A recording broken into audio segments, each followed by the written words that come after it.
quite horrific. But if we don't know about it, what can we do to stop it and to change it? I spoke to Arizona Wilder in Los Angeles, and this is what she had to say. Arizona, can we start at the beginning, and can you tell us the story of what's happened in your life from the very start? Okay, what I can tell you is that before I started looking into my life, back in 1989, I was starting to have flashes of things, and my life was not what it seemed to be, which is why I started looking into it.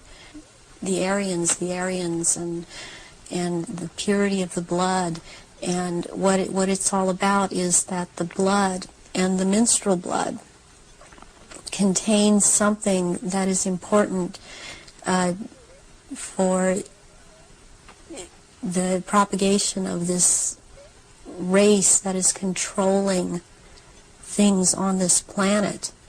They're called the Illuminati, and the Illuminati are actually run by these 13 bloodlines, which are all of the royal families in Europe and in England, and they need the blood because they are, in fact, not human. They take human shape. They are reptilians, and they need the blood. The blood helps them maintain their reptilian shape, and it helps them maintain their sanity, and it helps them to live in this world because they are not from this world. But what they need is, for it to be secreted in the blood, is they need terrorization of their victims before they are killed for their blood. And they have to terrorize them to get this to come out in the blood and be secreted in the blood.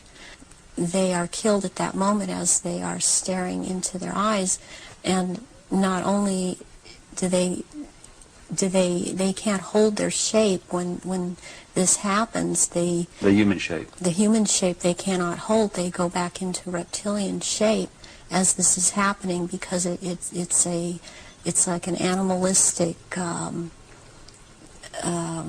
type of excitement.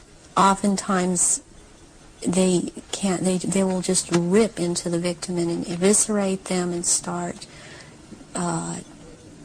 eating the flesh of this person too, and the fat from the intestinal area is highly valued, as they use it on their skin. And they drink the blood, and the blood is highly sought after, and it goes according also to rank within these creatures.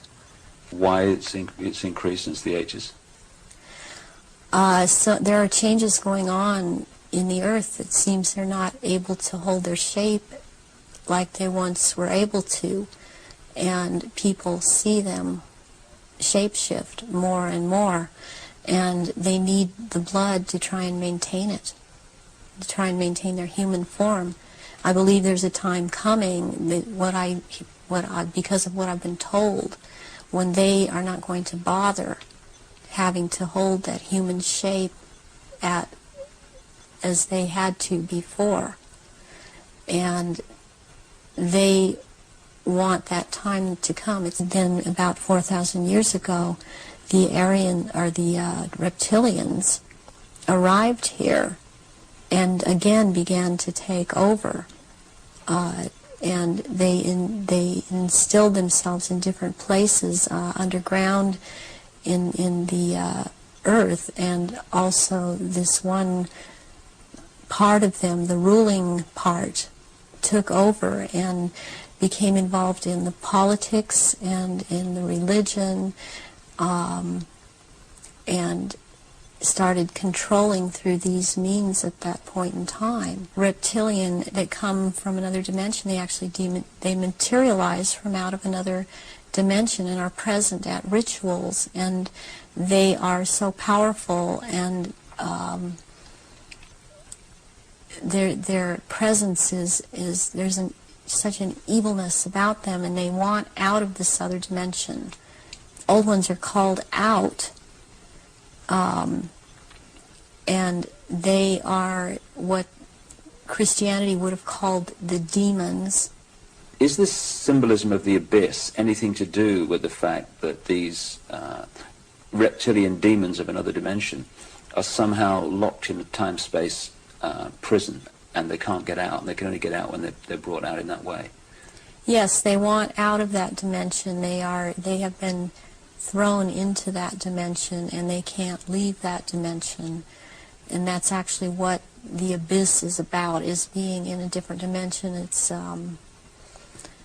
like something to do with the fourth dimension. So take us through one of these rituals that you conducted at the highest level of this global brotherhood. What would happen? And then they have these children that they're kidnapping and bringing in from other countries, and no one misses them because these are third world countries. And children they have the most energy, the purest energy, they're the highest form of sacrifice. They are used as actual blood sacrifices during these rituals because of, again, reptilians needing their blood. The blood will be gathered in a goblet, and it will be dispersed among the reptilians. Are these rituals rare? I mean, how many are there that, say, go on a year? I mean, we talking hundreds or thousands? There are things happening every month of the year. What happens on the night of Halloween? That night is about the worship and homage to Satan, the great deceiver Satan, on that night, on Halloween, at this church. You've conducted them in Europe and the United States. Can we start with the United States? Yes, I have seen at rituals, I have seen George Bush, I have seen Madeleine Albright, I have seen Henry Kissinger, I have seen Ronald Reagan, and I have also, by the way, seen his wife, Nancy Reagan. I have seen Hillary Clinton before I knew she was Hillary Clinton at the time. At these rituals, she is involved. The other people that I have named I have seen shapeshift into reptilians. J. Rockefeller, and he shapeshifts. These people seem to all be connected to the Illuminati. Gerald Ford, I have seen shapeshift. Dr. Joseph Mengele, who took me around to these rituals a lot of the time, was also a shapeshifter. There are people in the European countries that I've seen shapeshift and be involved. The Queen there, I've seen Princess Margaret there, I've seen Charles there, and they shapeshift. I have seen Tony Blair there, and he shapeshifts. They all have their quirks as to how they act, even in their reptilian form. Someone who's been talking about around this subject, and it seems to be popular right now. Who's that? This man by the last name of Sitchin. I've seen at rituals, and he is a shapeshifter. What do you remember about Zachariah Sitchin? Zachariah Sitchin was someone in the rituals attending the rituals who was not a major player in as far as the rituals went, but was someone that others present did not make remarks that are very careful as to what they said around him. And he was talking about, he would be talking about doing away with people, persons that were in his way or were putting out information that he didn't feel that he wanted put out. He is very much a disinformer, and that is his job, to disinform about what is going on with the Illuminati and with the reptilians. He actually warned me off from investigating the reptilians, interestingly. There are eggs. It's like a nest of eggs kept down in that part where it's warm. It's very warm down there into this entrance. And these eggs are kept down there incubating. And they are the reptiles' eggs. What have you seen the royal family do, the Queen Mother, and the other people you've seen in the rituals? What have you seen them do? I've seen all of them drink human blood and consume human flesh, and they have their own goblets in which they have blood, and these goblets are encrusted with jewels, and they also have their own daggers, and that the dagger goes into the goblet. Wear these robes, but they don't wear anything underneath the robes, because what is going to happen, what the rituals are all about, they're going to shapeshift, and they can't have anything on under the robes. And there are orgy kind of things that go on at the rituals also. And involving the royal family of Britain? Yes, involving the royal family of Britain, and the sacrifice and the eating of, consuming the sacrifice, and they are involved in that. And you've seen them do that? Yes, I have seen them do that. People in Britain, listening to what you're saying, would obviously be staggered, I guess anywhere in the world, but what would stagger them mostly is, in Britain, the Queen Mother has an image of being the nation's grandmother. The nice old lady, and good old Queen Mum, what a lovely lady. What's your experience of the Queen Mother? She is very cold in reality, and she is very cruel. She obviously, from what I see, enjoys consuming human flesh. It's sickening. Do they go into a different state in terms of age and strength and all these other attributes when they actually shapeshift? Yes, the human body that they choose to occupy or take when it was young, it ages, but when they take the reptilian form, these reptilians live hundreds of years, and so they have to have taken more than one human body to live in.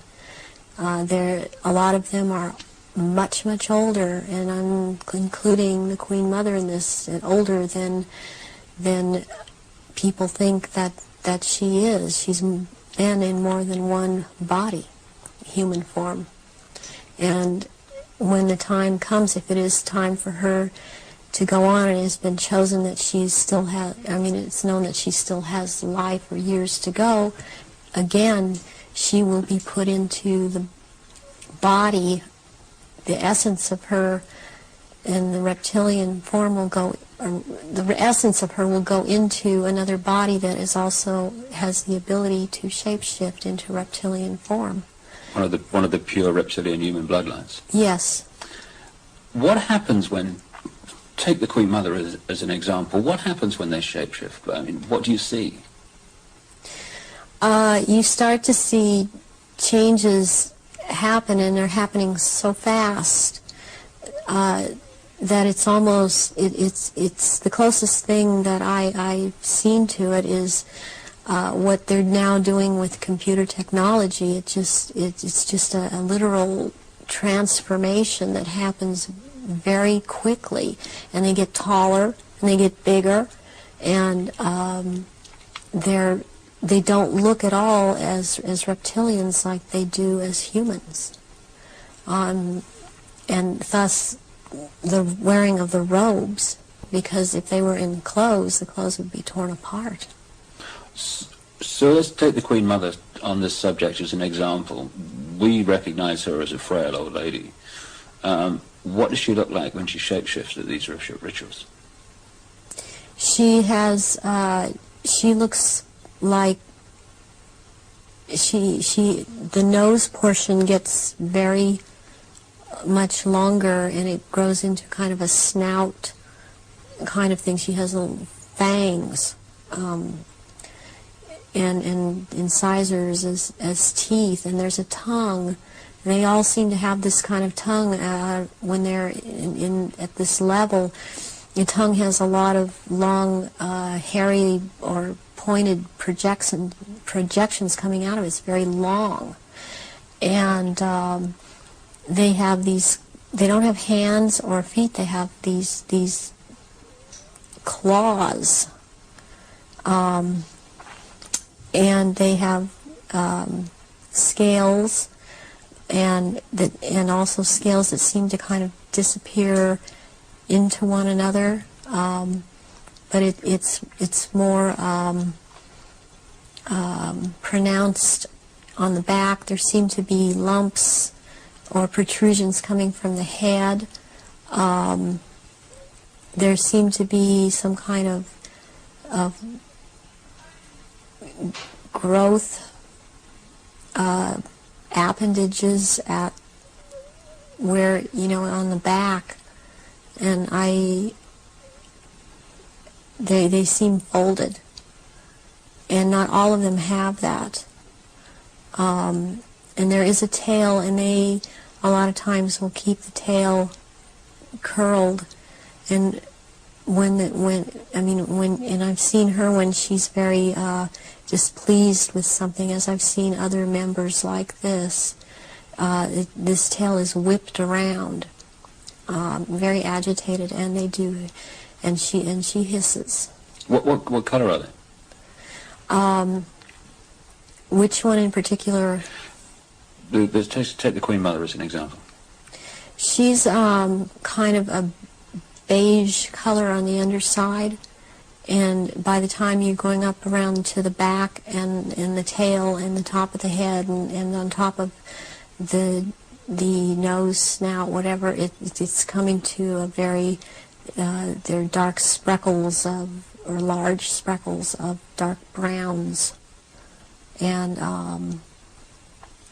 the eyes, usually, they're large, they look like, they're very round, and they look like they're coming out of their sockets, and very protruding, and usually the color ranges from a beige to a gold to a dark greenish gold, and then there's this dark slit up and down, a vertical slit, and and the eyes will look hooded, and when they look hooded, it's a very frightening thing, because it seems that when the eyes are hooded, they're about to do something. What do you mean by hooded? The lids come down, and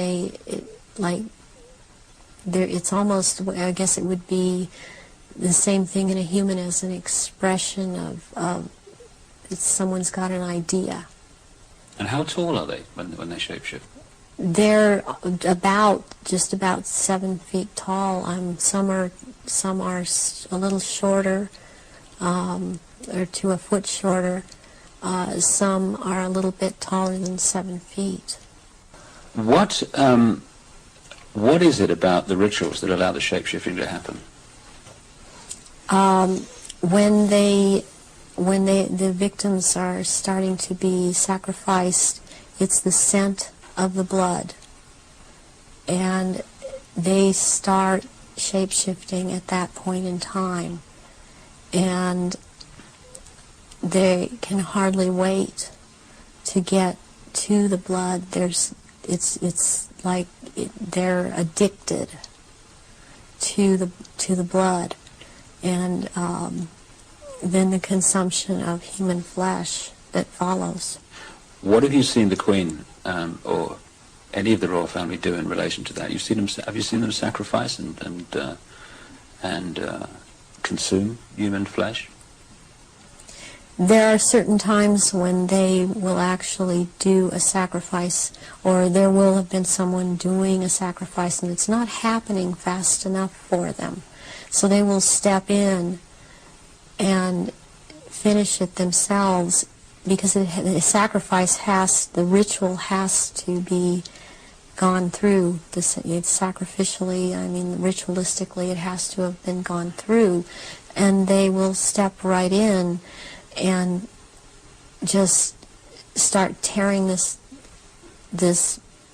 throat out, and they're getting all this blood from the jugular vein at the same time, and that has happened when there are many there that are going to be sacrificed, and they just can't wait, and tearing into the contents of the abdomen and stomach of a victim afterwards. Who have you seen do that? I've seen the Queen Mother do that, and Prince Philip and Charles. I've seen Guy de Rothschild do this. It seems that I've seen it more among royalty, or so-called royalty, do this than people that are not titled. They don't seem to. They seem like it feels like they don't dare, but they shapeshift nonetheless. But it's like the royals that step in and just start tearing away, as they can hardly wait. How long can they hold the reptilian form in these occasions? During the rituals, it's much easier for them to hold their reptilian form. They can stay in that form. What it is that they have a hard time holding their human form. And as long as they're around blood and the scent of blood, they can't hold human form. Was there any way, when Diana was married to Charles, without attending a blood ritual, that she could have seen him or one of the others become a reptile? They have a tendency when they're asleep to shapeshift, and they have to consciously hold their form, and when they're asleep, they have a tendency to not hold human form and to shapeshift into reptilian. That scent of blood would tend to cause a momentary shapeshift.